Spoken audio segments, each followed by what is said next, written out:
Sébastien Corchia, bonjour. Bonjour Vincent. Alors, vous êtes le gérant de MAM Entreprise Familiale, fonds thématique de Mescart Asset Management qui se focalise, comme son nom l'indique, sur les entreprises familiales. Et vous allez nous expliquer, Sébastien, pourquoi un tel fonds présente des caractéristiques intéressantes. Mais avant, un petit retour sur les performances. Alors sur 3 ans, la surperformance est incontestable.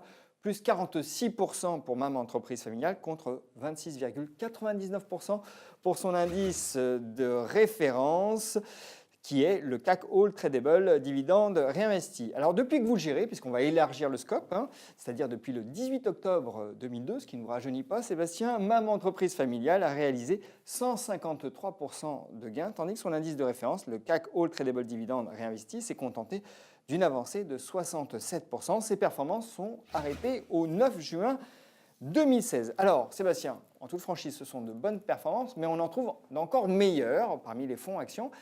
Alors, pourquoi on s'intéresse à votre fonds particulièrement? Eh bien, c'est qu'il présente une caractéristique vraiment singulière, c'est que sa volatilité est très, très faible. Regardons ensemble l'historique de volatilité de MAM Entreprise Familiale par rapport au CAC All Tradable. Eh bien, on voit qu'elle est très en deçà. Je précise que le graphique qui apparaît à l'écran commence en octobre 2003 et non en octobre 2002, car il s'agit de volatilité en glissement annuel. Donc, à la période où nous nous trouvons, on a une volatilité de 13% pour MAM Entreprise Familiale contre 21% pour le marché. Il s'agit davantage de la volatilité d'un fonds d'obligations convertibles que de celle d'un fonds action. Alors, on va essayer de comprendre comment vous parvenez à un tel résultat. Tout d'abord, Sébastien, une entreprise familiale, selon vos critères, c'est quoi? C'est simple, c'est une entreprise dont le capital est détenu majoritairement ou pas par une famille ou une personne physique. Si elle n'est pas détenue majoritairement, dans ce cas-là, on regarde quand même son poids dans le capital, et puis si elle est présente ou pas dans l'opérationnel, souvent il faut qu'elle le soit, et on s'aperçoit que c'est souvent le cas. Il y a eu un petit effet de dilution dans le temps pour aider au développement de la société, mais la réalité c'est qu'au quotidien, l'entreprise est dirigée par la famille ou l'entrepreneur, et que si d'aventure elle vendait ses titres, généralement, ça amènerait à une OPA sur la totalité du capital, à un changement d'histoire complet. On peut également s'intéresser aux filiales cotées de ces mêmes entreprises familiales. Vous n'en avez pas beaucoup, mais ça existe à la Bourse de Paris. Vous avez TF1 et Colas, par exemple, pour Bouygues. Est-ce que les entreprises familiales possèdent des caractéristiques vraiment singulières? Ah oui, tout à fait.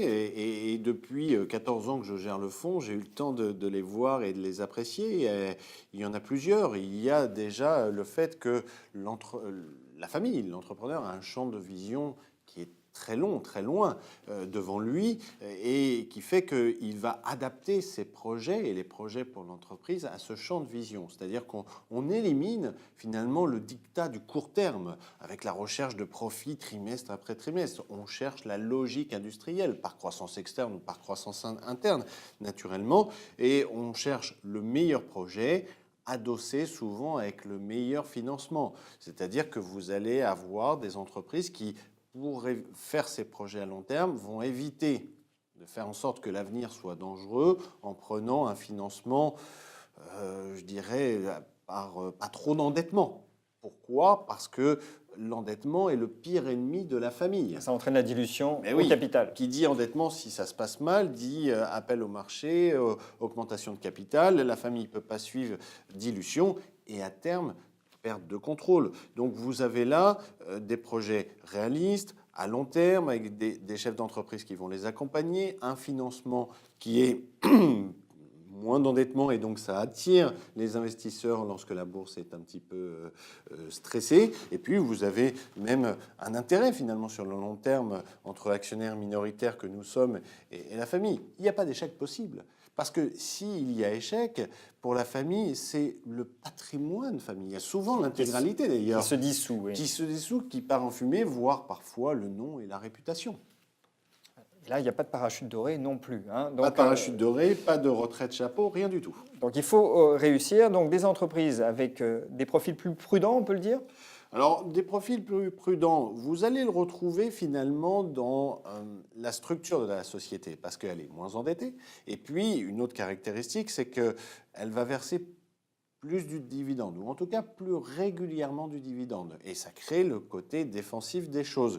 Pourquoi plus de dividendes ou plus régulièrement? Parce que c'est une forme de rémunération pour la famille. Elle cherche la valorisation à long terme, pour la transmission et la cession, et elles cherchent le dividende pour se rémunérer. Donc on a une valeur ou un vivier de valeur qui va verser pas forcément les plus gros dividendes de la cote, mais ceux qui sont les plus réguliers et qui font les vraies valeurs de rendement. Et aussi défensif, vous avez raison de le citer, parce que l'univers a un biais naturel. Il y a des secteurs complètement, je dirais, sans entreprise familiale. Les banques, par exemple? Les banques, absolument, parce qu'il faut trop de capitaux. Vous savez, c'est une vraie question. Il faut trop de capitaux. Une famille ne peut pas assumer à elle seule ça pour notamment une banque à dimension planétaire, BNP ou Crédit Agricole. On pourrait citer d'autres secteurs, l'industrie très lourde, le pétrole. On pourrait citer même parfois quelques pharmaceutiques où il faut plusieurs millions, ou dizaines ou centaines de millions d'euros pour développer un médicament.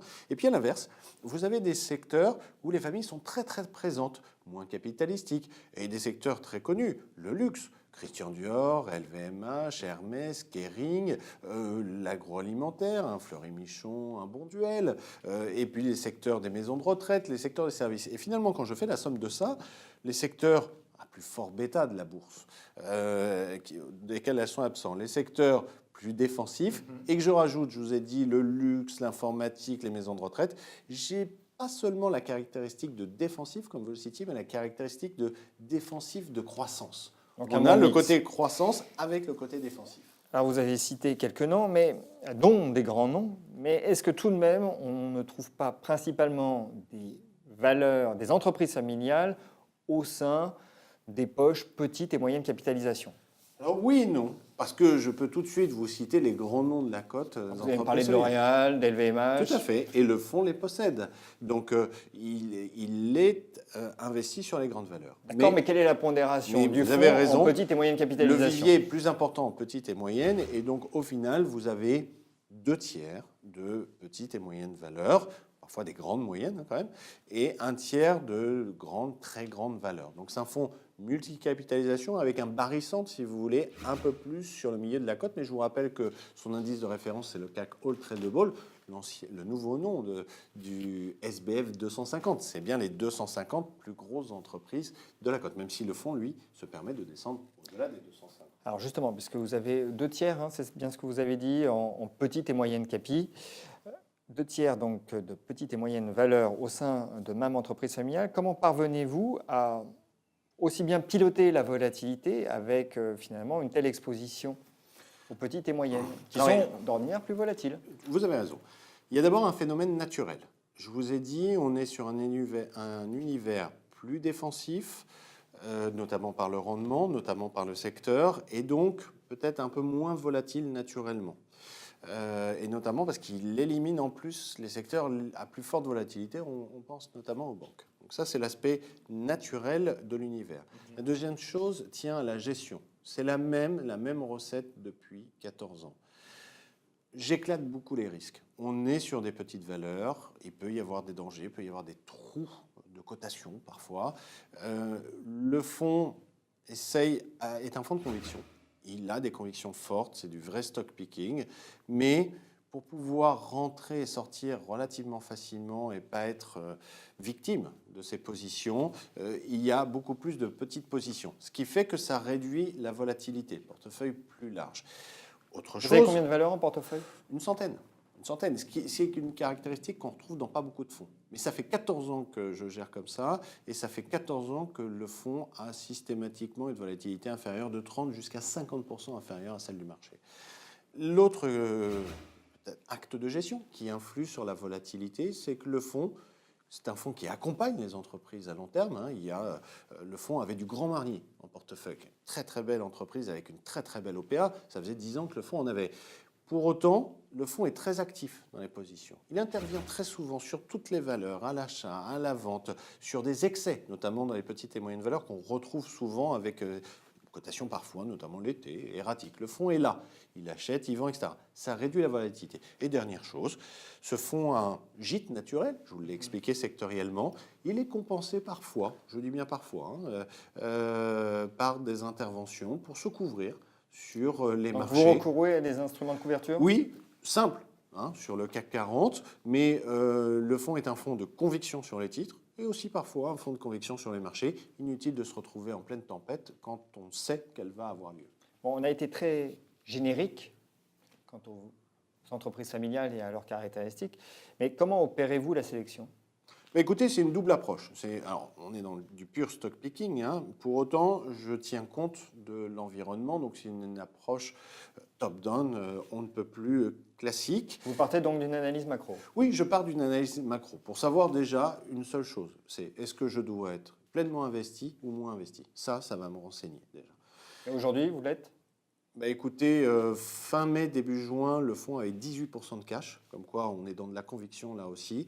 Et au fur et à mesure que les jours passent et que l'on se rapproche du Brexit, le fonds consomme ses liquidités pour profiter de la baisse du marché et de racheter des belles positions qu'il avait vendues. Vous partez d'une analyse top-down. Top-down, et j'y rajoute là une vraie analyse bottom-up et de stock picker pour analyser classiquement les entreprises, regarder si elles vont effectivement dans le champ, mais avec un biais que j'ai, c'est que si je veux faire des banques, je ne peux pas. Donc il faudrait que je fasse autre chose. Ou si je veux faire du pétrole, Total n'est pas une entreprise familiale. Il faut que je lui trouve des substituts. Donc la connaissance de l'univers me permet peut-être de regarder plus certaines sociétés que d'autres, mais vraiment avec une approche là bottom-up et avec la même logique que chef d'entreprise. C'est-à-dire que mon idée quand même, c'est d'acheter un titre avec un horizon de plusieurs mois, voire de plusieurs années, puisque cette entreprise va me délivrer un résultat à plusieurs mois, voire plusieurs années. Alors, vous nous avez expliqué que vous aviez un portefeuille large, que vous partiez d'une analyse top-down, vous partiez de la macro. Alors justement, si on fait abstraction du risque conjoncturel lié au Brexit et du bruit autour des questions politiques, des deux côtés de l'Atlantique d'ailleurs, est-ce qu'il se dégage selon vous des tendances structurelles au niveau de la macro pour les mois qui viennent ? Écoutez, oui, des tendances structurelles, on a quand même un retour à meilleure fortune, je pense, timide mais réel en termes de croissance en zone euro. On a, des conditions de financement qui sont extrêmement agréables et propices à du M&A. On a des taux bas et donc qui sont très en faveur des valeurs de rendement, bon pour les entreprises familiales en comparaison. Donc le thème, et on le voit depuis le début de l'année où le fonds est positif alors que les marchés sont négatifs, le thème a tout son intérêt dans des marchés qui sont soit stressés, on l'a vu, soit difficiles quand même à décrypter, qui demandent à vouloir rechercher des sociétés qui rassurent. Et les entreprises familiales, avec leur rendement et avec leur profil défensif de croissance, sont bien. Pour autant, comme je pense qu'il va y avoir un petit peu plus peut-être de croissance en Europe, j'essaye progressivement d'y mettre un petit peu plus de valeur cyclique. L'environnement est plus compliqué. En tout cas, l'univers est moins riche, mais on peut trouver un ArcelorMittal, entreprise familiale, Monsieur Mittal, mais un titre comme Jacquet, par exemple, qui va permettre de capter demain un retour de croissance et une cyclicité recherchée. Alors, puisqu'on parle de valeur, vos deux convictions du moment, ce sont Zodiac et Peugeot. Oui, c'est intéressant Zodiac parce que c'est un titre qui a été longtemps absent du portefeuille. Pourtant, c'est une très très belle entreprise familiale, mais je trouvais l'entreprise trop chère et montrant quelques signes de faiblesse qui se sont effectivement avérés présents.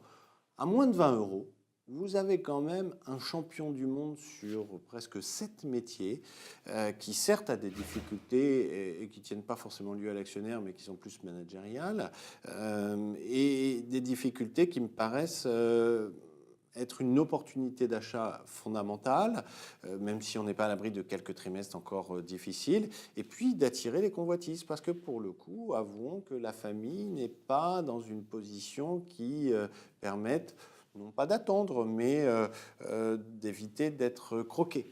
Et de ce fait, vous avez des prétendants.